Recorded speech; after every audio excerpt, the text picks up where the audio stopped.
किसी भी चीज का शॉर्ट फॉर्म जो होता है वो हम लोग किस लिए लिखते हैं? हम लोग शॉर्ट फॉर्म का इसलिए यूज करते हैं ताकि टाइम बच पाए। जैसे यूनियन पब्लिक सर्विस कमीशन का यूपीएससी, गुड नाइट का जीएन, पर www वर्ल्ड वाइड वेब, इसके मामले में इसका जो शॉर्ट फॉर्म है उसे बोलने में ज्यादा समय लगता है और जो लॉन्ग फॉर्म है उसे बोलने में कम समय लगता है। World wide web www। इस वीडियो में आप ऐसे गजब फैक्ट्स को जानोगे कि आपके मुंह से एक ही वर्ड निकलेगा, charming. This facts are really charming. मजा आ गया। फैक्ट नंबर 19, हार्वर्ड के साइकोलॉजिस्ट के हिसाब से जो कुत्ते होते हैं वो यूजुअली ज्यादातर समय, मतलब 70 से 80% समय वो यूजुअली सपना देखते हैं तब 80% ऑफ द समय वो अपने ओनर के बारे में सपना देखते हैं, अपने मालिक के बारे में। कुत्तों के बारे में ये फैक्ट पता चली थी। फैक्ट नंबर 18, अभी पॉपुलेशन जो है वो है 7 बिलियन, मतलब 700 करोड़ लोग हैं इस दुनिया में। पर पूरे इतिहास को देखा जाए तो ऐसा कौन सा समय था जब पॉपुलेशन सबसे लोएस्ट थी, मतलब सबसे कम पॉपुलेशन कौन सा टाइम पर था और जो लोएस्ट नंबर था वो क्या था? कि हाँ, उस टाइम धरती पर सिर्फ इतना ही लोग बचा था। तो इसका आंसर ये है कि आज से करीब 70,000 साल पहले एक सुपर जायंट वोल्केनो इंडोनेशिया में इरप्ट हो गया था और इसका जो इफेक्ट है वो 1000 साल तक पूरे धरती पर रहा था, पूरे धरती पर। और इससे ऐसा कैटास्ट्रोफिक इवेंट हुआ कि धरती के बहुत सारे स्पीसीज मर गए और ह्यूमन पॉपुलेशन जो थी वो सिर्फ और सिर्फ 10,000 के आसपास पहुंची थी। पर इसका जो फुल कंफर्मेशन है वो किसी के पास नहीं है। पर इस इवेंट को, इस थ्योरी को जो लोग एक्सप्लेन करते हैं उन्होंने इस थ्योरी का नाम दिया है टोबा कैटास्ट्रोफे थ्योरी, टोबा। और इसके ऑफिशियल विकिपीडिया पेज पर सारा डिटेल्स मौजूद है। Fact number 17, jumbo. जंबो जो ये वर्ड है, हम लोग जंबो यूज करते हैं किसी बड़े चीज को डिपिक्ट करने के लिए कि हाँ ये जंबो साइज का है, ये तो जंबो साइज का है, जंबो साइज, बड़ा साइज। तो ये जो जंबो है ये एक्चुअली एक हाथी का नाम था जो कि 1800s में यूके में रहता था और ये दुनिया का सबसे पहला सेलिब्रिटी एनिमल था। सेलिब्रिटी एनिमल मतलब एक ऐसा एनिमल जो फेमस हुआ पूरे ऑल ओवर द ग्लोब में। तो इसी का नाम जंबो था और ये बहुत बड़ा था साइज में, तो इसी से जंबो निकला, jumbo word, jumbo size. Fact number 16, $5 यानी करीब 350 रुपए में उसका एक बहुत ही फनी सा पिक्चर इंटरनेट पे वायरल हुआ था।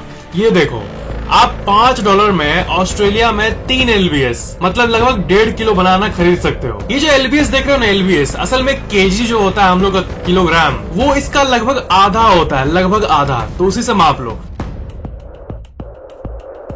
यूएसए में 4 से ज्यादा किलो बनाना परचेज किया जा सकता है। और सबसे अमेजिंग फैक्ट, इथोपिया नामक जगह पर लगभग 12 किलो बनाना खरीदा जा सकता है। फैक्ट नंबर 15, बेंजामिन कैरेथर्स, एक अमेरिकन इंसान, साल 2015 में इसने एक बहुत ही अमेजिंग सा काम किया। ये कोर्ट में गया और रेडबुल कंपनी के खिलाफ एक केस फाइल कर दिया, ये बताते हुए कि मैं 10 साल से रेडबुल पी रहा हूँ पर मुझे आज तक कभी विंग्स नहीं मिला।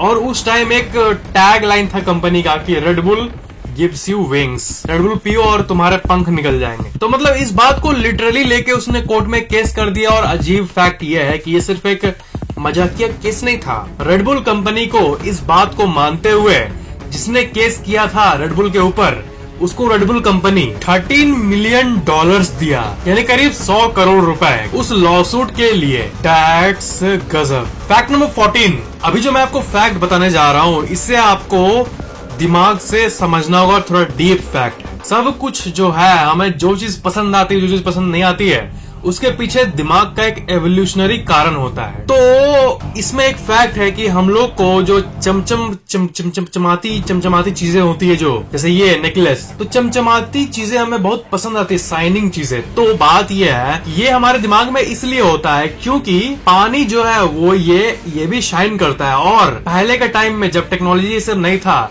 एंशिएंट टाइम, तब उस समय पानी सर्वाइवल के लिए बहुत जरूरी था। तो उसे फाइंड करने के लिए हमारा दिमाग चाहता है कि हम पानी ढूंढे, इसलिए हमें ऐसा प्रोग्राम किया गया कि हम जब भी पानी देखें तो पानी का जो चमचम शाइनिंग होता है वो हमें अट्रैक्ट करे। और आजकल के दुनिया में, अभी के दुनिया में, इसलिए हमें शाइनिंग चीजें बहुत पसंद आती है। यही इवोल्यूशनरी कारण है। और इसी का दूसरा पार्ट, हमें म्यूजिक में जो बेस होता है, बुम बुम बुम, जो बेस होता है म्यूजिक में, ईयरफोन में जो बेस होता है, और जो डीजे में जो बेस होता है वो भी अट्रैक्टिव लगता है। तो इसका एवोल्यूशनरी कारण ये है कि जब आप अपने माँ के पेट में थे ना, तब जब बच्चा पेट में रहता है तब वो लो फ्रीक्वेंसी साउंड को सुनता है अपने मम्मी के पेट में, और low frequency sound equal to bass. Bass क्या है? वो लो फ्रीक्वेंसी साउंड ही है। तो that could explain humanity's love for bass in music. तो इसलिए हमें बेस पसंद है, हमारा दिमाग इस तरह प्रोग्राम किया गया है। और इस इवोल्यूशन का तीसरा पॉइंट, आप ये नोटिस करना कि जब भी आप रात को सोने जाते हो तब आपको थोड़ी ज्यादा प्यास लगती है, आपको पानी पीने का मन करता है। पता नहीं आपके साथ होता है कि नहीं, लेकिन होना चाहिए ऐसा। और ज्यादातर लोगों के साथ होता है कि सोने के पहले प्यास लगती है हल्का सा। तो ये हमारा बायोलॉजिकल क्लॉक करता है, इसे पता है कि हम लोग सोने जा रहे हैं। और सोते समय स्लीप के टाइम बॉडी में डिहाइड्रेशन, यानी रात भर जो आप 8 घंटे बेड पर एक जगह पर रहने वाले हो, तो इस दौरान इस ड्यूरेशन में पानी की कमी ना हो जाए, इसलिए सोने के पहले ही वो आपको पूरा करा देता है पानी पिला के। फैक्ट नंबर 13, इस दुनिया में हर फील्ड में बहुत क्रेजी आदमी लोग होते हैं जो बहुत आउट ऑफ द वर्ल्ड सोचते हैं। तो साल 1920 में एक जर्मन आर्किटेक्ट ने एक बहुत ही क्रेजी आइडिया को प्रमोट किया था। यूरोप और अफ्रीका, यूरोप मैप पर देखो, पहले ये कॉन्टिनेंट है, कॉन्टिनेंट, ठीक है, यूरोप और अफ्रीका, और ये अलग अलग है, आपको पता ही होगा। तो 1920 के टाइम में हरमन सोर्गल नाम के एक आर्किटेक्ट ने ये सोचा कि हम लोग इस यूरोप और अफ्रीका के बीच में डैम बना दें, और पुल और पुल और पुल पुल पुल पुल ब्रिज ब्रिज ब्रिज बना के लैंड को भर भर के दोनों कॉन्टिनेंट को एक साथ यूनाइट कर दें। यूरोप और अफ्रीका को मिलाकर एक सुपर कॉन्टिनेंट बना दिया जाए। ये प्लान था इनका, एक पब्लिक में प्रपोज किया गया प्लान 1920 के समय में। फैक्ट नंबर 12, रॉबर्ट लेन नाम का एक इंसान का 2 बच्चा हुआ, 2 बेटा हुआ। उसने अमेजिंगली एक का नाम रखा विनर, ये, और एक का नाम रखा लूजर। तो अमेजिंग फैक्ट ये है ना कि जिसका नाम विनर रखा गया था, महाराजा टाइप, वो क्रिमिनल बन गया, और जो लूजर था वो न्यूयॉर्क सिटी में एक पुलिस डिटेक्टिव बना। अमेजिंग। फैक्ट नंबर 11, जो इंसानी दिमाग होता है ना, इसमें एक बहुत ही अमेजिंग सी कैपेबिलिटी है किसी भी चीज पर पैटर्न को फाइंड करने में। मतलब वो होगा कोइंसिडेंस, पर हमें लगेगा नहीं नहीं नहीं, ये हुआ तो ये हुआ, तो मतलब ये दोनों मिला हुआ है, ऐसा टाइप का। सबसे अनलाइकली जगह पर भी हमारा दिमाग पैटर्न ढूंढता है। जैसे इस इमेज को देखो, ठीक है, इसके आंख में जो है वो रैंडम ब्लड वेसल जो है वो है, वो पर थोड़ा जूम करोगे तो आपको इसमें दिखेगा LOVE, मतलब ब्लड वेसल से लव बना हुआ है। ये है सिंपली कोइंसिडेंस, मतलब आंख को ही पता नहीं होगा कि मेरे पर लव लिखा हुआ है, पर हमारा ब्रेन उसे ऐसा फाइंड किया है, और इससे ये पता चलता है कि हमारा दिमाग पैटर्न को फाइंड करने में माहिर है। ये पिक्चर इंटरनेट पे बहुत वायरल हुई थी। फैक्ट नंबर 10, रिस्क टेकिंग जो है, आप देखते होंगे किसी भी स्टंट, किसी भी मूवी सीन और किसी भी स्टंट वाले, डेंजरस स्टंट वाले वीडियो को पहले जो ये लिखा रहता है कि इसे घर में ट्राई ना करें। ये इसलिए लिखा रहता है क्योंकि जो रिस्क टेकिंग होता है ये कॉन्टेजियस होता है। कॉन्टेजियस मतलब जैसे जमाई लेना कॉन्टेजियस होता है ना, जैसे आप इस वीडियो को देखो, ये जो वीडियो चल रहा है इसको देखकर ही बहुत लोगों को जमाई आ जाएगी, और अगर कोई इसे 1 मिनट तक देखेगा ना, 1 मिनट तक देखते रहेगा तो जमाई आनी ही आनी। जमाई ऐसी चीज है ही, वैसे ही रिस्क टेकिंग जो है ये भी कॉन्टेजियस है, मतलब देख कर ही फैलती है। किसी और को देख के लगता है कि मैं भी ये ट्राई करूं, तो इसलिए उसको लॉजिकल वे से पहले ही बता दिया जाता है कि ये रिस्की है, इसे ट्राई ना करें। Don't try this at home. Fact number 9, साल 2005 में टर्की में एक बहुत ही अजीब सी घटना हुई थी। एक शिप क्लिफ से जंप किया, ठीक है, और अजीब तरीके से जब वो पहला शिप कूदा, उसके पीछे पीछे शिप्स आने लगी और वो भी कूदने लगी, और ये करते करते करते करते 1500 शिप नीचे कूद गई, और हालत ऐसा हो गया कि लास्ट का कुछ शिप बच भी गया।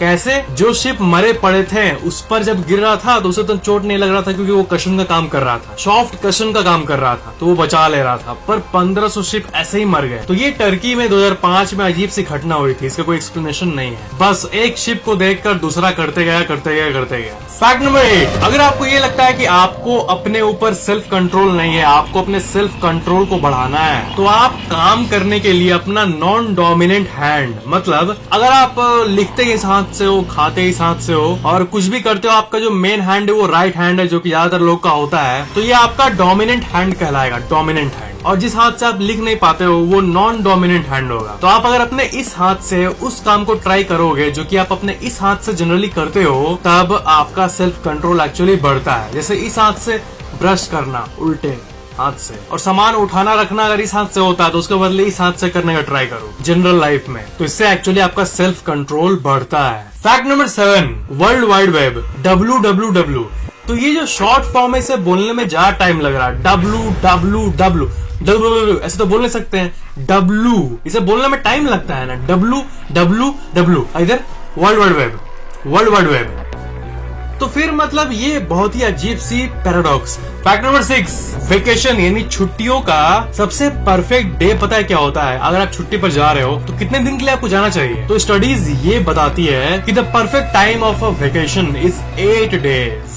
आपका हेल्थ का लेवल जो है, रिलैक्समेंट का लेवल, वो बढ़ता रहता है। आप जैसे घूमते फिरते हो, पर 8वें दिन पर वो पीक पर रहता है, ठीक है, और फिर वो बेस लाइन पर आ जाता है। मतलब किसी आप नए जगह पर जाओगे ना तो 7 दिन जो होता है वो मजा आएगा, फन का रहेगा। पर अगर 8, 10 ऐसा 12, 14 दिन हो रहा है तब आपका ब्रेन बोलेगा नहीं ये ज्यादा हो रहा है। मतलब लेंदियर वेकेशन, ज्यादा टाइम वाला वेकेशन आपका हेल्थ के लिए, आपके रिलैक्समेंट के लिए उतना अच्छा नहीं होता है। 7 दिन 8 दिन इज द परफेक्ट टाइम, क्योंकि 7-8 दिन पर आपका रिलैक्समेंट, आपका घूम रहा हूं मैं, ये जो फीलिंग होता है ये पीक पर रहता है। तो इसलिए लॉन्गर वेकेशन के बदले मोर वेकेशन करो। मतलब नए जगह पर जाओ और एक जगह पर 21 दिन के लिए जाने के बदले 3 जगह पर 7-7-7 21 दिन के लिए जाओ, 3 जगह पर घुमाओ। फैक्ट नंबर 5, यूएस और कनाडा का जो बॉर्डर है ना, वो बॉर्डर लाइन जो है देखो कुछ ऐसा है। इसे कहते हैं द स्लैश। और ये जो लाइन है, इस जो एरिया में आप पेड़ नहीं देख पा रहे हो, ये लाइन है पूरा बॉर्डर का, और ये लिटरली यूएस और कनाडा को डिवाइड करता है। मतलब इस पार यूएसए और इस पार कनाडा, और ये लिटरली ये लाइन ये एक्चुअल में लाइन बना हुआ है दोनों देशों के बीच में। That's amazing.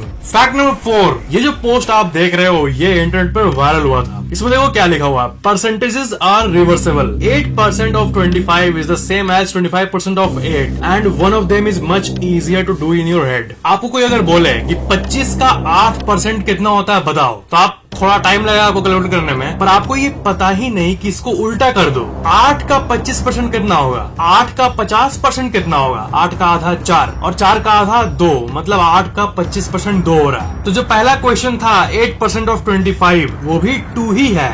दोनों में एक आप अपने दिमाग में आराम से कर सकते हो, पर आपको ये स्कूल में कोई बताया ही नहीं कि अगर जो हार्ड वाला, मतलब अगर आपको कोई ये हार्ड वाला क्वेश्चन पूछ दे, उसका रिवर्स करके इजी वाले को फाइंड करके आप उस हार्ड वाले का आंसर दे सकते हो। मैथ वाले लोगों को ये बहुत फैसिनेटिंग लगा होगा। फैक्ट नंबर 3, एक जगह था, इसका नाम था स्वाजीलैंड, और इसका अब नाम है ईस्वाटिनी। तो जब ये स्वाजीलैंड था तब यहाँ पर एक लॉ निकाला गया था कि, मतलब सुनो, वहाँ की गवर्नमेंट ने विचेस यानी चुड़ैलों को ये लॉ बताया था कि तुम लोग 150 मीटर से ऊपर मत उड़ना, नहीं तो तुम लोगों को अरेस्ट कर लिया जाएगा। मतलब witches can't fly brooms above 150 meters. This is the law, ये वहाँ का लॉ है ईस्वाटिनी का या फिर स्वाजीलैंड का। उन्हें बैन कर दिया गया है। और ये आपको सुनने में अजीब लग रहा होगा, पता है, ये ऑब्वियस है कि ये लॉ अजीब ही है, पर ये लॉ वहाँ इसलिए निकाला गया क्योंकि वहाँ के लोग विचेस में बहुत ज्यादा यकीन रखते हैं। मतलब बहुत ज्यादा, लगभग हर दूसरा इंसान वहाँ पर विचेस को मानता है, चुड़ैलों को मानता है। Fact number 2, Apple ethylene gas को निकालता है, इथाइलिन गैस को रिलीज करता है। तो ये जो कहावत है ना कि एक सेब, अगर एक सड़ा हुआ सेब होगा तो वो बाकी सेब को भी सड़ा देगा, ये कहावत है और ये एक्चुअल में रियलिटी भी है। क्योंकि जो एप्पल इथाइलिन निकालता है वो बाकी एप्पल्स को भी सड़ा देता है। मतलब एक सड़ा हुआ एप्पल बाकी एप्पल को भी खराब कर सकता है। फैक्ट नंबर 1 के पहले, अगर आपने पहले से इस चैनल को सब्सक्राइब करके बेल आइकन ऑन किया हुआ है तो थैंक यू वेरी मच, पर अगर आपने अभी तक नहीं किया है तो सब्सक्राइब जरूर कर लेना, और सबसे इम्पोर्टेंट बेल आइकन को भी ऑन कर देना, ताकि इस चैनल के नए वीडियोस की नोटिफिकेशन अपलोड होते ही आपके मोबाइल में तुरंत मिल जाए, और ये बिल्कुल फ्री है। फैक्ट नंबर 1, क्या मछलियों को प्यास लगती है? ऐसी नौबत आती होगी तो सुनो ध्यान से, to the point answer. Fact ये है कि मछलियां एक्चुअली पानी पीती नहीं है, वो पानी एब्जॉर्ब करती है अपने गिल्स के थ्रू। पहले ये देखो, मछलियों का जो ये पार्ट होता है इसे गिल्स कहते हैं, और यही पानी को एब्जॉर्ब करता है मछलियों के अंदर, और इसी साइंटिफिक प्रोसेस को ऑस्मोसिस कहते हैं। इसमें और भी बहुत सारी चीजें आती है ऑस्मोसिस में। मतलब एक लाइन में मछलियां पानी पीती नहीं है बल्कि एब्जॉर्ब करती है, सोखती है। और समुद्र के मामले में जहाँ पर अनलाइक नदियां वहाँ पर पानी में नमक होता है, तो वहाँ पर जो मछलियां होती है उनके गिल्स में ही एक स्पेशल सा मैकेनिज्म होता है, एक स्पेशल सिस्टम होता है जिससे जो समुद्र का एक्सेस सॉल्ट है, एक्सेस नमक है, वो निकल जाता है बाहर और ये जो नॉर्मल पानी होता है उसको एंजॉय कर पाती है। तो क्योंकि उनका जो गिल्स है वो कभी भी पानी को एब्जॉर्ब कर सकता है जब रिक्वायरमेंट हो तब, इसलिए उन्हें कभी ये प्यास वाली फीलिंग आती ही नहीं। क्योंकि जो ये गिल्स है ये उनके बॉडी के वाटर कंटेंट को हमेशा बैलेंस्ड रखता है, हमेशा, इसलिए उन्हें कभी प्यास नहीं लगता। इंसानों में जो ये प्यास नाम की चीज होती है, ये फीलिंग, वो मछलियों को एक्सपीरियंस नहीं होता। सिंपल मतलब एक लाइन में मछलियों को कभी प्यास नहीं लगती क्योंकि उनके बॉडी में जो ये जादुई पार्ट है गिल्स नाम का, उनका लाइफ लाइन का पार्ट, ये नहीं तो मछली नहीं। मतलब गिल्स जो है मछली के बॉडी का सबसे इंपॉर्टेंट पार्ट है उनके सर्वाइवल के लिए, जिस तरह इंसान में हार्ट है। तो वो जब चीजों को हमेशा बैलेंस्ड रखता है उनके बॉडी में, हर चीज को, सॉल्ट को, वाटर कंटेंट को, तो उनको टेंशन किस बात का। वीडियो को लाइक जरूर करना और सबसे ज्यादा मजा आपको किस फैक्ट में आया नीचे कमेंट जरूर करना और अपने वीडियो टॉपिक्स और आइडियाज को भी नीचे कमेंट में लिखना। और अगर आपने अभी तक मुझे इंस्टाग्राम, टिकटॉक, फेसबुक, ट्विटर इनमें फॉलो नहीं किया है तो जाकर अभी फॉलो कर लो। लिंक्स वीडियो के नीचे डिस्क्रिप्शन में दिया हुआ है। Thanks for watching.